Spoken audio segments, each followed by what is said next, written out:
Keystone Backyard Ultra, Hope and Faith Against a DNF.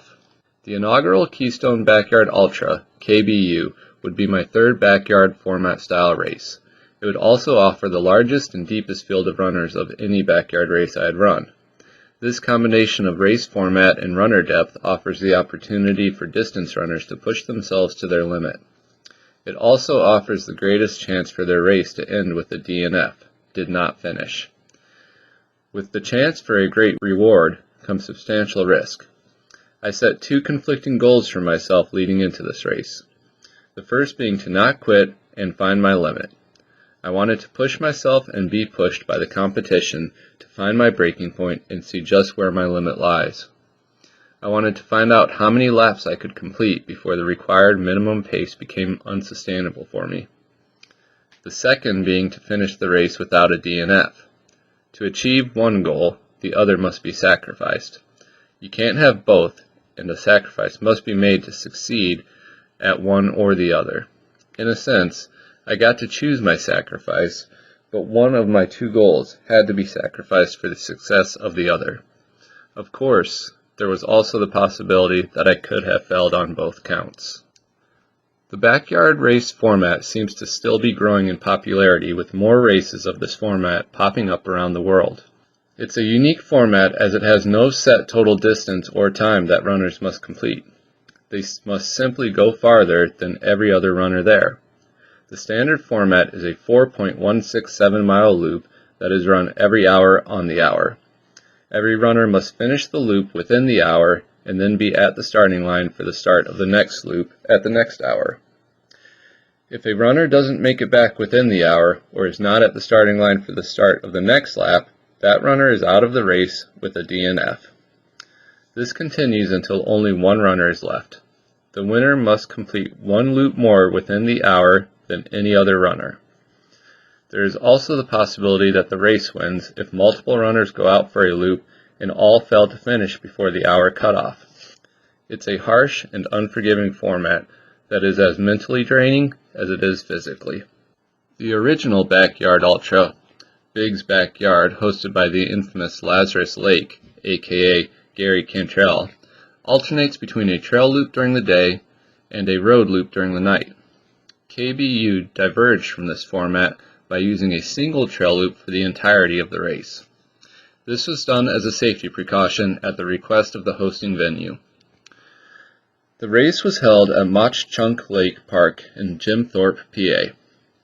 The park is home to a 345-acre reservoir which was built by the United States Army Corps of Engineers in early 1972 to protect the town of Jim Thorpe from damaging and recurring flooding of Mauch Chunk Creek.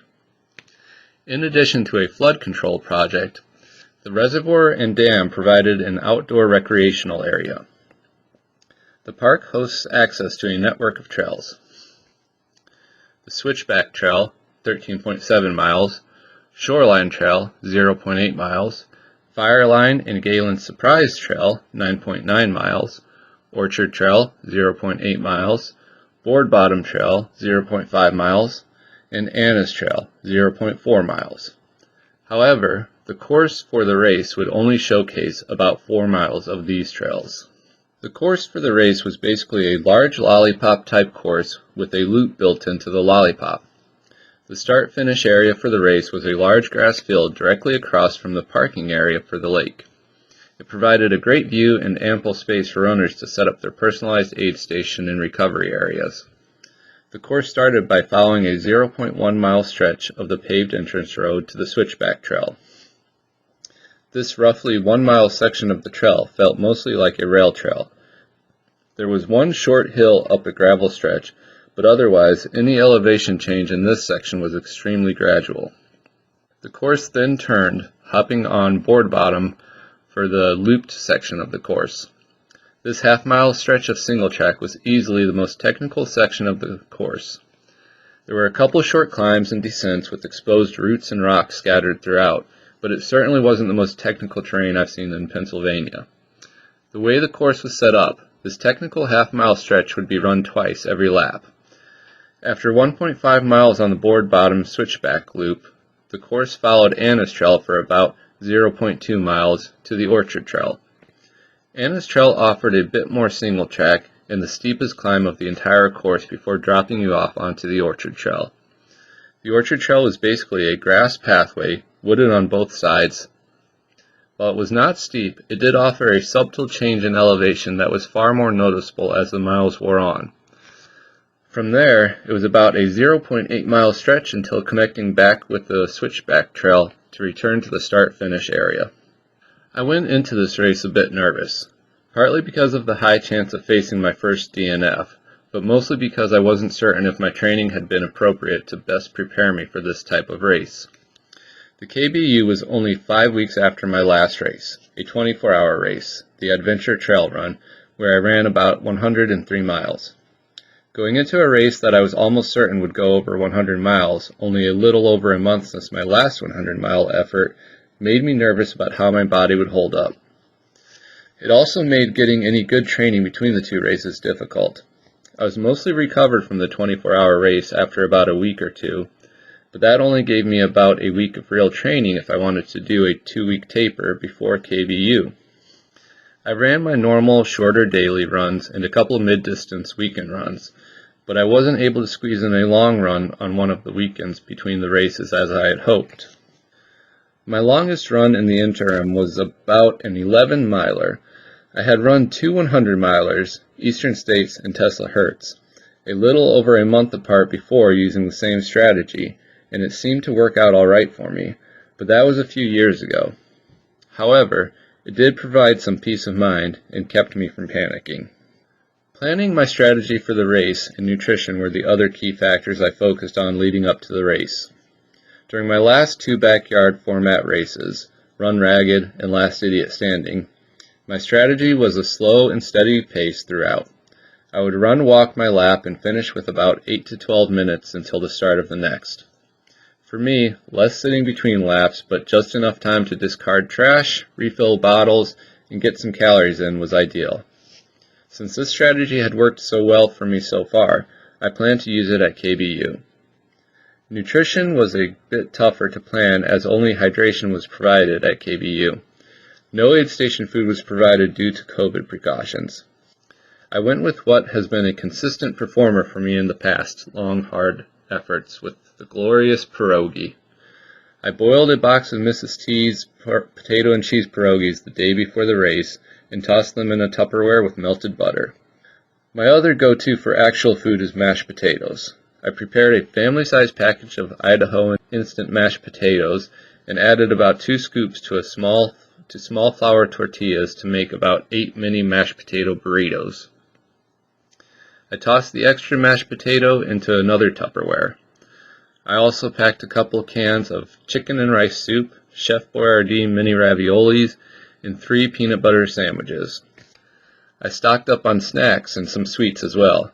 Funyuns, pretzels, dill-flavored chips, Sour Patch Kids, candied ginger, and chocolate-covered espresso beans. I also packed some hydration treats in my cooler: coconut water, Coca-Cola, aloe water, and iced coffee.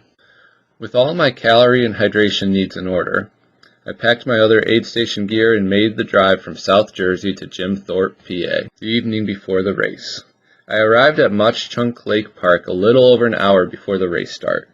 I got my shade tent up and arranged my chair, cooler, food tub, and sleeping bag. I had all I needed to run 100 or possibly 200 miles. At least that was my mindset that morning. I ran my first couple laps just getting accustomed to the trail and the course. With close to 100 runners, it felt a bit crowded early on when everyone started the early laps. Of course, the field would continually dwindle as the miles accumulated. The only part of the course that worried me a bit was the loop within the lollipop section of the course. The loop required you to make a right at a fork in the trail your first time around and a left your second time around to basically run the loop 1.5 times. It sounded straightforward, and the signage posted by the race organizers was great and very intuitive, but I couldn't help worry that at some point when I was exhausted and sleep deprived, I would forget which lap I was on when I hit that fork. Thankfully, that never happened. After running the course so many times, I was just on autopilot mode and not even thinking about the turns I was making. The first few hours of the backyard are deceiving. It feels easy. You're not pushing your pace, you're taking in calories regularly, and you're having fun learning your personal routine for the short course. I set landmarks for myself to measure where I should be on the course and at what time. I had planned walk break sections and a set point when I ate my energy gel. Foot placement in certain stretches of the trail became a planned activity after several laps. As the day went on and temperatures reached the upper 80s, the exact route was modified slightly to stay in shaded areas of the more open stretches of the course. As the miles wore on, the sun set and the headlamp came out. We would soon get some reprieve from the heat of the sun, but the temperatures would stay in the mid-60s overnight. The field had been reduced by the time it was dark, but I would guess there were still 40 or so runners going out every lap. The race offered a few unique race Bib Awards for certain achievements during the course of the race. There was one for the fastest first lap, slowest first lap, fastest first night loop, 100-mile club, and of course last person standing. At some point overnight I was hoping that the race director had enough of the 100-mile bibs, as it seemed like there would be a pretty good sized group of runners finishing that 24th loop to hit the 100-mile distance. I was wrong about that though, as runners started dropping pretty quickly during the wee hours of the morning. The overnight portion of the race went pretty well for me. I started feeling pretty drowsy around 3 or 4 a.m., but a couple pierogies and some chocolate-covered espresso beans brought me back. I also started laying down on my sleeping bag for just a few minutes between laps. I didn't have time to fall asleep. I'm not sure if I even could have if I tried, but it felt refreshing just to close my eyes lying down and stretching out my legs. Once the sun rose, I realized how much our numbers had been depleted. We were down to the final 4 runners. Of the 4 runners left, I had only chatted with one of them. His name was Tom, and around the 8th or 9th loop, I learned that he had run and finished multiple 200-mile races, including one in the Swiss Alps. I was not surprised to see him still lining up to go out as we approached the 100-mile mark. After the 100-mile lap, the 2 runners I hadn't chatted with both dropped, leaving just Tom and I to continue on. I congratulated one of the guys that dropped on his 100-mile day. He said something along the lines that it looked like both Tom and I were in it for the long haul, and he was happy with 100, so he was calling it. By this point, I was out of pierogies and was starting in on my mini mashed potato burritos. Unfortunately, my Tupperware allowed cooler water to leak in, and all my individually plastic-wrapped burritos were soggy with cooler water I had been dipping my sweaty hat and neck cooler in. I drained them as best I could and continued to eat them. They still tasted fine, and I needed the calories. The extra moisture actually probably made them easier to get down more quickly. We went on matching each other lap for lap as the miles accumulated and the heat of the day rose to nearly 90 degrees. It was around 120-ish miles that the first thought of quitting entered my mind. I started having a little pain in my front right ankle. It felt like it wasn't getting worse, but I started telling myself that if it did, then it might be time to call it. The ache felt like an overused tendonitis injury. I probably paid too much attention to it, trying to decide if it was getting worse or staying the same. That was the mind game I played on myself. I wanted to quit if it was going to injure myself and to not be able to run. Then I started questioning if I was using this pain as an excuse to quit. When I thought about quitting, I was planning the timeline in my head. My ankle was injured. I'll quit this lap, pack my stuff in an hour, drive 2 hours home, and I'll be home before dark and see my kids before bedtime. It sounded so much better than continuing on in pain in the heat, but that is what made me scrutinize the decision so thoroughly. If I was quitting because of an injury, it had better damn well be an injury worthy of quitting, not just a convenient injury that I was using as an excuse to go home. How could I distinguish the two? Thinking of my kids reminded me of what they said to me before I left and what I promised them. They both said, "I hope you win," and I responded with, "I'm going to try my best." Thinking of that and looking at the poster they made me that I hung in my aid station area kept me going out for another lap, even as motivation was beginning to lack. It wasn't long after this internal struggle I was having with myself that I noticed Tom's pace started slowing. He was usually always either nearly or completely out of sight for me when I made the turn onto the 0.8 mile stretch of the sun-exposed orchard trail. The lap when I noticed this, I believe it was the 29th, he was probably only a minute or two ahead of me. The following lap the same thing happened, only his pace dropped off even more. I caught up to him about the 3 mile marker. I talked to him a bit, but he seemed kind of out of it. I wasn't sure if the heat was getting to him or something else was going on, but he wasn't too chatty at the time. That was one of the few laps that I finished before him. He came back in from that lap looking a bit depleted and stopped at my tent. He didn't say anything, but I thought he was getting ready to say he wasn't going back out. I tried to just chat a little, saying how that sun-exposed section of the trail was getting a bit warm. He agreed, then went to his aide to set up to prepare to go back out. He lined up and went out on the 31st loop, but stopped while we were still on the paved section and called me. He told me his legs were feeling gassed and his pace had dropped off. He said he wasn't sure if he would make this lap within the hour, so he might turn back if it looked like he wasn't going to make it. He told me if that was the case, to go kick some ass and get that last lap done. I was excited to think that the race was almost over, but also uncertain. He yelled up to me again just as I was heading down the switchback trail. He said he didn't think it was going to work for him. I yelled back that either way, I'll see him back at base. I ran that lap looking back quite a bit. I thought maybe he just walked for a bit and then he got his legs back. He had looked so strong for 120 miles without showing any sign of exhaustion that I just couldn't believe how suddenly his pace had plummeted. I continued thinking that, and looking back for the entire loop until I returned to the paved section of the course where the final volunteer on the course was assisting with traffic control. It was there that the volunteer told me that the other guy had turned back, and I finally knew that this was my victory lap. I ran the final stretch in with the volunteer that had given me the news ringing his cowbell the last 10th of a mile. Race staff, volunteers, and a few spectators that were still around all cheered as I finished my final loop to hit 129 miles. The race director, Jake Martinez, and Tom were both there to congratulate me at the finish line. After some finish line pictures and being presented with a really cool Era Vipa Artworks trophy, I was able to relax and chat a bit about the race with Tom and Jake. While chatting, the topic of mind games between Tom and I came up. I think someone asked what kind of mind games we played on each other when it was just the two of us out there. Neither of us were really playing mind games with each other. We weren't even running together the majority of the time, as our paces on different sections of the course were just different. Without either of us really having a mind game to divulge, Tom volunteered that he was trying to finish the loop before me and out of my sight to mess with me a little. Then he brought up the one lap where I went out fast early and finished out of his sight. I explained that I wasn't running that lap fast to mess with him at all. I just had to poop and was trying to carve out some extra time between laps to hit the porta potty.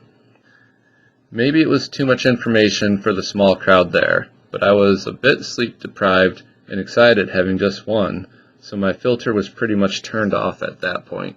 This format of race is so mental that a runner can easily defeat themselves before the true competition has ever really started. I nearly did it to myself by using the ache in my ankle as a valid reason to quit. At some point, it all comes down to hope and faith that things will work out and somehow you will succeed. The race was the greatest distance I had ever run. That and the accompanying mindset of curiosity as to how far/long I could go without breaking that I tried to maintain helped keep me moving. Surprisingly, it was a podcast I listened to during my drive to Jim Thorpe that helped me reinforce that mindset of curiosity. It was an interesting podcast with Dr. Roland Griffiths, PhD, Professor of Neuroscience, Psychiatry, and Behavioral Science, and Director of Psychedelic and Consciousness Research at Johns Hopkins University School of Medicine, about research on the psychology of psychedelics. During the podcast, at one point, Dr. Griffiths stressed that an essential requirement of subject selection for his studies was that the subject expressed a true nature of curiosity in lead up to the psychedelic experience. He talked about the intense and realistic appearance of demons that some subjects described during their psychedelic experience, and how if they approached that demon, however frightening it may be, with a raw sense of curiosity, the experience was less frightening and anxiety-inducing. While listening to this, I decided that was how I would approach my experience into an unknown distance, with a true sense of curiosity and a desire to learn how far and how long I could go before it was too much. This mindset gave me additional reason to keep going when I felt like not moving anymore. With a victory and a new PR for my longest distance ever run, I was pretty pumped about how the whole race played out. The PR for the longest distance was one of my running goals for the year, so I got to check that box. However, the look on my boys' faces when they woke up the morning after I got home and told them I won and showed them the trophy was definitely far more rewarding than the PR pride. And the icing on the cake was the cash prize, $12.50 per lap. The race awarded me for being the last person standing. The cash prize covered all of the expenses, race registration fee, hotel, gas, tolls, food, etc., that I incurred to run the race. With all of my expenses basically reimbursed, I decided that since I had failed at my earlier fundraising efforts to raise funds for St. Jude Children's Research Hospital, that I would donate the remaining difference of how much my fundraiser had raised and what my fundraising target amount was. After feeling like a failure for running 2 100-mile-plus races and not hitting my fundraising goals, seeing that fundraising goal met was a pretty sweet reward in itself. And that pretty much sums up the whole story of my experience at the inaugural Keystone Backyard Ultra. But before I wrap this up, I want to add one more anecdote that didn't fit in at any earlier point. After all the festivities were over and pictures were taken, I laid down on my sleeping bag and closed my eyes for a bit. I'm not sure if I slept, but I just wanted to relax for a bit before making the drive home. I mentioned earlier about the lake directly across from the start-finish area. Well, after I rested for a bit, I decided that the lake looked irresistible for a guy who felt dirty and needed to get refreshed. I had soil caked on my legs from the trail dust sticking to my sweat, and I thought that washing my face would reinvigorate me for the drive home. I sauntered across the road to the lake swimming area. As I got closer, I began to realize how busy it was. There were many families there swimming with kids, playing and splashing in the water. I became a little self-conscious about washing up in the lake with so many kids playing in the water, but I had come so far at this point that I felt like I was beyond the point of no return. I continued on towards the water. I avoided eye contact with children and parents alike. I stepped out of my UFO sandals at the water's edge and waded in. After 30-some hours without sleep and running 129 miles, I assumed that how I was walking and my overall appearance may have suggested that I was likely drunk and homeless. I could sense the parents' collective apprehension about me as I rinsed my face in the water and scrubbed the trail dirt off my calves. I felt ashamed, but I continued on. I exited the lake with my eyes staring at my feet while the parents pulled their children away from my direction. It was an extreme shift of emotions from the high I was just on at the finish line receiving a trophy, and it certainly didn't feel like my proudest moment at that point. But that is the point where this experience ended, and that is where I will end this report.